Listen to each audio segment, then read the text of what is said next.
This is a short presentation about the Jagged Globe expeditions to Peak Lenin in Kyrgyzstan. I led the expedition in 2019, and these pictures are going to be from that trip.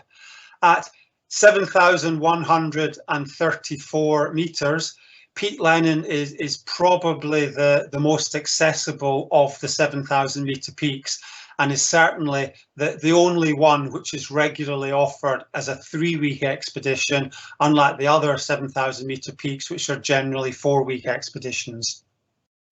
It lies on the border of Kyrgyzstan and Tajikistan, but almost all teams climb it from the Kyrgyzstan side. So that will involve a flight via, usually directly into Osh, but sometimes into Bishkek, and then an internal flight to Osh.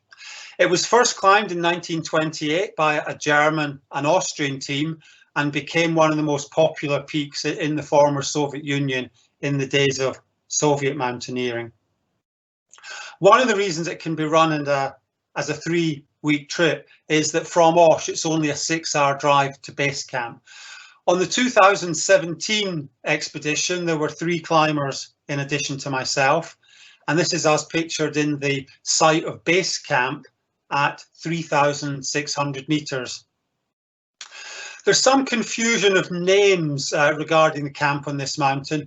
Base camp is where you drive to and get dropped off by the trucks, but it's rare to spend more than a couple of nights here. We did some acclimatization walks on the surrounding peaks, but then we moved up to advanced base camp, a 5-hour walk, which is where we spend the rest of the time. We don't actually come back to base camp until the end of the expedition. So a 5-hour walk past some interesting nature through quite grassy fields on the way to advanced base camp. Once we leave the grassy fields, it all becomes more rocky and icy, and this is the environment we're going to be in for the rest of the trip. The site of advanced base camp is at 4,400 meters. And this is a popular mountain. At the height of the climbing season, there will be several hundred climbers on it, and everybody stays in these organised base camps, which are run by the local operators. So our expedition, unlike on other mountains where we would build our own base camp and have our own crew, we're actually catered for in a base camp run by a local company, and we'll be sharing the dining facilities and the dining tent with members of these other expeditions. Now, this is where the names get a bit confusing. I'm calling where we stay advanced base camp, so logically the place we're going to now should be Camp 1. But it's becoming common parlance to call the advanced base camp Camp 1, and therefore the first camp you go to in the mountain, Camp 2.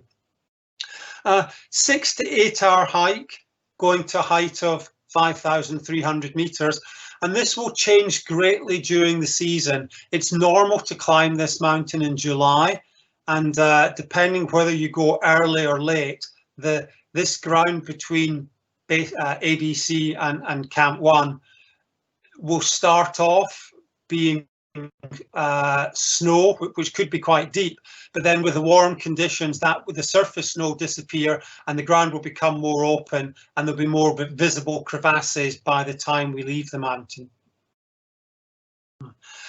And compared to the other 7,000 meter peaks I've been on, I could certainly say that Peak Lenin is one of the busiest. There will be several hundred other climbers at the advanced base camp and in the other camps on the mountain, like this Camp 2 at 5,300 meters.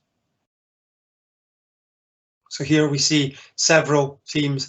On the lower section of the mountain, moving in the heat of the sun can be quite difficult. So we're generally trying to do the climb quite early in the morning, starting in the dark, climbing through the dawn, getting to camp an hour or two after light, and then if we're not heading back down, resting in the higher camps during the heat of the day.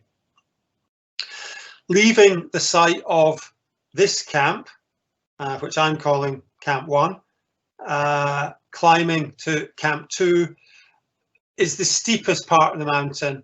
The first half, it's unusual to have fixed ropes, but then for the second part, as we get up to and just over 6,000 meters on the way to Camp 2, there will be some fixed rope. Undulating, although some sections are quite steep, there are these flatter sections where it's good to be able to stop and have a rest. We've got a Russian guide working with us, and Russian porters are available to carry people's loads for an extra fee, not unlike the situation people may be familiar with on Aconcagua. This coming up the steeper ropes towards the upper camp, the final camp at 6,100 meters, where, as you can see, several other teams in residence.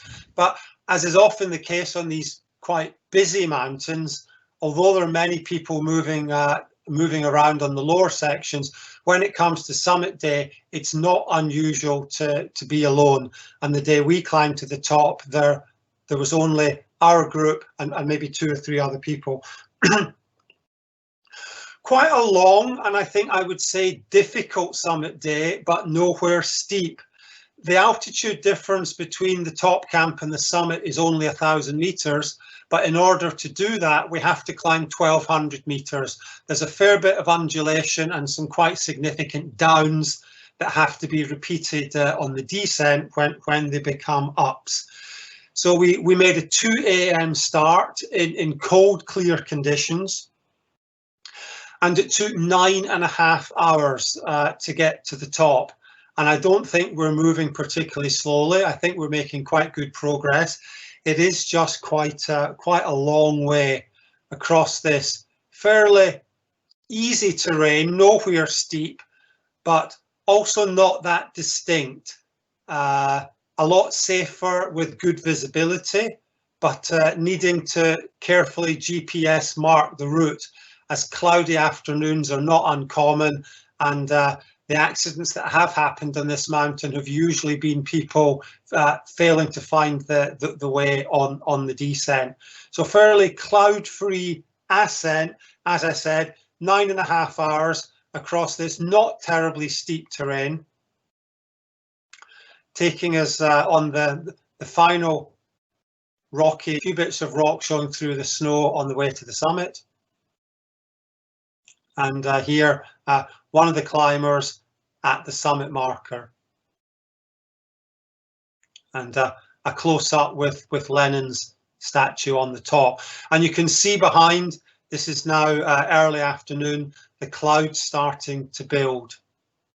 And on the descent, we had a bit of cloud come in, but not enough to hide the way. And you can just see slightly to the right of that dome behind the top camp, and a bit of a sting in the tail on the way back from the summit. There's a call before the final camp and 100 meters of additional climbing to get from that back to the top. So the difficulties, certainly no great technical climbing on summit day, but cold conditions, can be cold and windy, and quite a long way. You need to keep going for 12 or more hours to make it to the top and back. And this is the team with our Russian staff in the base camp before leaving for home.